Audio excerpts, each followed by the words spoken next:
પુસ્તક પરિચય અંતર્ગત આજે આપણે આઈસીયુ આ પુસ્તકનો પરિચય મેળવશું અને તેના સર્જક છે ડોક્ટર નિમિત ઓઝા.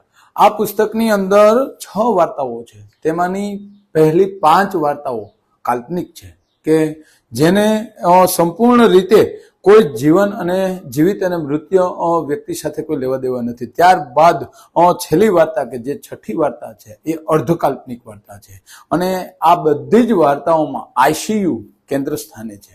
અને આમ તો જોઈએ તો આઈસીયુ શબ્દ સાંભળતા જ આપણે હોશ ઉડી જાય છે. પણ ટૂંકમાં અહીંયા સર્જક ડોક્ટર નિમિત ઓઝા એ એવી કટાક્ષ કરે છે કે આજનો સમાજ ક્યાં સુધી પહોંચ્યો છે કે આપણે બધા જ લોકો નોકરી, ધંધો, વ્યવસાય અને કંઈ ને કંઈ કામમાં એટલા બધા વ્યસ્ત થયા છે કે આપણા પરિવારને, આપણા સંબંધોને સાચવી શકતા નથી. અને જેની સાથે આપણે ખૂબ દિવસો ગાળ્યા છે, જેની સાથે ખુશી છે, દુઃખ છે, બધું સાથે મળી અને બાંટ્યું છે, સાથે રહ્યા છે, ખૂબ બધી મોજ મસ્તી કરી છે, એવા સંબંધો આજે આપણે છેટ આઈસીયુના ખાટલા પહોંચ્યા ત્યારે આપણે બધા સ્વજનો એકઠા થયા છે.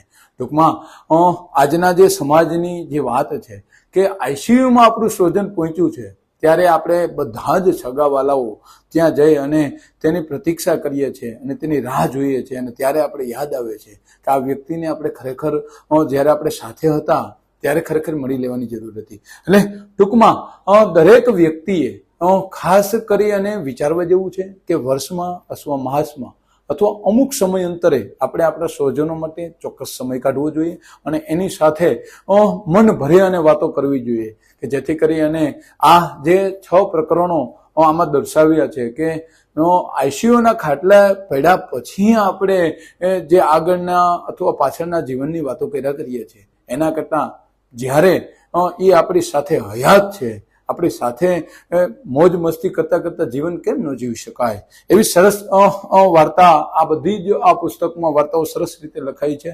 તો વાચકોને જરૂરથી આ પુસ્તક વાંચવું ગમશે. આભાર.